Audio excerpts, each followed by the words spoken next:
মমতা ব্যানার্জির এই লড়াইকে স্বাগত জানিয়ে আমার জীবনের মাঝ বয়স পেরিয়েও আজকে এই জায়গায় আমাকে এখানে আসতে হলো। এমএলএ টিকিট পেলো কেন, নিলে কেন, কারণটা কি বুঝলেন? মাদ্রাসার চাঁদা চেয়ে হচ্ছে না, ওয়াজনিসি শেষ হয়ে গেছে, কি মিলেন এবারে এইদিকে ঢুকছে তারাই গাদ্দার মুনাফেক বেঈমান কুত্তাটাকে ভোট দেবে বলে আমার মনে হয় না।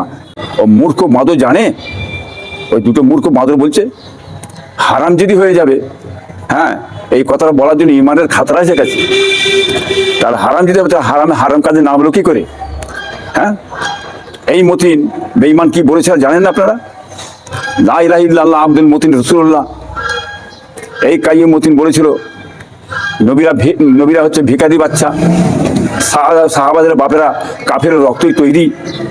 এই মতিন কাইয়ুম বলেছিল, তাতে ফতোয়া দিয়েছিল বড় মাওলানা আল্লামা আবু বকর সাহেব, ফতোয়া দিয়েছিল মাওলানা কফিরউদ্দিন সাহেব, এনায়েতুল্লাহ আব্বাসী সাহেব, কাফির সব ফতোয়া দিয়ে দিয়েছে। এই কাফিরদের কথা বলছেন, সারা জীবন ভোর শেষ করে দিলে। ওই যে মাদ্রাসা করেছে ওহাবি রহমানিয়া, হ্যাঁ যে জামিয়া মাদ্রাসা, ওই মাদ্রাসাতে ওহাবি মতবাদ চলছে, সমস্ত অলিদের সামনে পীরের সামনে দুর্নাম বদনাম হচ্ছে। এটা আপনারা জানেন।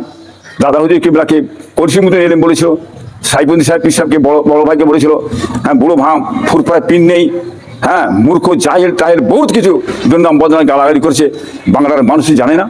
আর সে আজকে বলছে নওশাদ হ্যাঁ রাজনীতি করছে কেন, পিসের রাজনীতি করছে কেন, হারাম।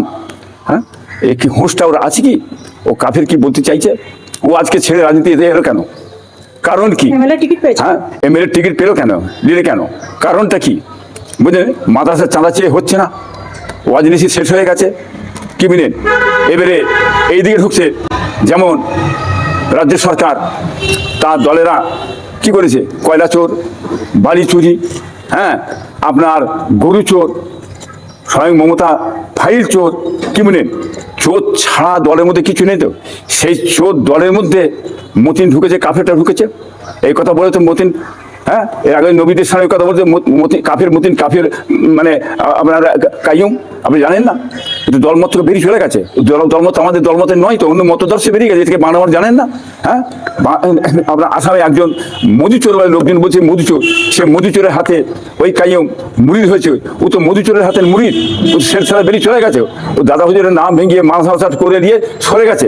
আতে বাংলার মানুষকে আমি বলবো, যারা এই ধরনের কালচার, যাদের এই ধরনের কথাবার্তা যারা বলেছে, দুর্নাম বদনাম করেছে অলিদের সামনে পীরদের সামনে, তাকে আজকে উনি যে দাঁড়িয়েছে সেই এলাকার মানুষ ভোট দেবে বলতে আমার মনে হয় না। এত বোকা এই এলাকার মানুষ নাই। তারা পীর ভক্ত, নবী ভক্ত, অলি ভক্ত, তারাই গাদ্দার মুনাফেক বেঈমান কুত্তাটাকে ভোট দেবে বলে আমার মনে হয় না। যে সরকার মুসলিমদের ওয়াকাফ সম্পত্তি থেকে শুরু করে মুসলিমদের দ্বিচারিতা থেকে শুরু করে এতটা বিরোধিতা করছে, তবেই কি মাতিন সাহেব সেই তৃণমূলে যোগদান দেওয়াটা কতটা যুক্তিসঙ্গত তার মতে? ও তো জানে ইসলাম বিরোধী কাজ করেছে, মুসলমানদের ওয়াকাফ সম্পদ।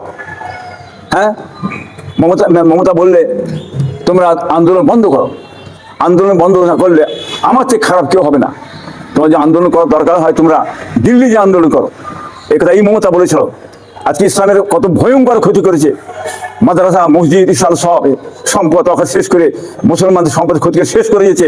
আজকে সেই দলের মধ্যে কোন লোভে পড়ে ঢুকেছে এই বেঈমান কাফেরটা, একে বিশ্বাস করেন? কত ভয়ঙ্কর ক্ষতি করেছে মমতা। মুসলমান বিদ্বেষ, কমনান মনোভাব, সমুদায় মনোভাব, এত বড় মুসলমান বিদ্বেষ বা স্বাধীনের পর থেকে কোনো মুখ্যমন্ত্রী পশ্চিমবাংলা হয় না, সেটা হচ্ছে মমতা ব্যানার্জি সাহেব। এটা বাংলার মানুষ জানে না। অতএব সেই দলের মধ্যে ঢুকেছে দ্বিচারি করার জন্য, গাদ্দারি করার জন্য আজকে ওকে ঢুকে কি করতে চাইছে, এটা বাংলার মানুষ জেনে দিয়েছে।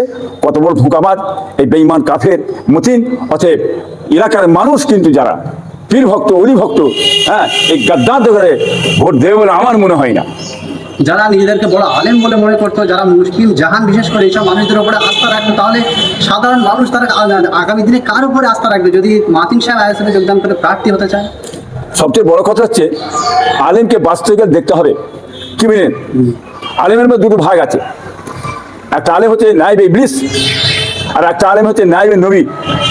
এরা হচ্ছে ইবলিস মার্কা আলেম, এই ইবলিস মার্কা আলেমদের জন্য ইসলামের ক্ষতি হয়েছে, দিনের ক্ষতি হয়েছে, মুসলমান কম জাতির ক্ষতি হয়েছে এদের দ্বারাই। এরাই সেই লাইনের আলেম বলতে চাইতেন, অতএব এরা সেই আলেম নয়, এরা হচ্ছে মুনাফিক।